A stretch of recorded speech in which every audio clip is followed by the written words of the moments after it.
现在我们要做堆肥了。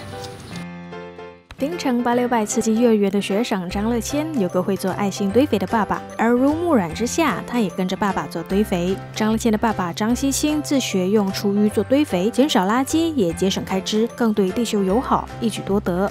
我家师姐是比较喜欢种菜啦，或者是花的，然后有时候我们都会买很多肥料。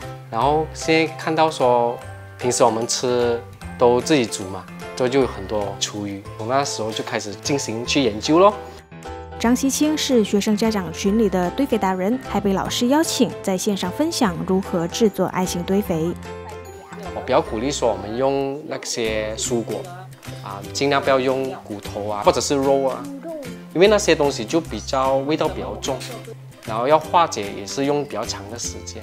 我要做堆肥，我的空间有限，好像挖坑在地上，或者是用花盆都希望用这种方式告诉每个人说，限制的空间之下，你都可以进行堆肥的。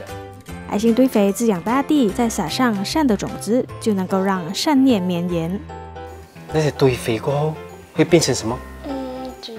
植物会长大，植物生孩子很开心。带新闻于韶联林学群马来西亚采访报道。多一份善念，多一份平安，一人一善，远离灾难。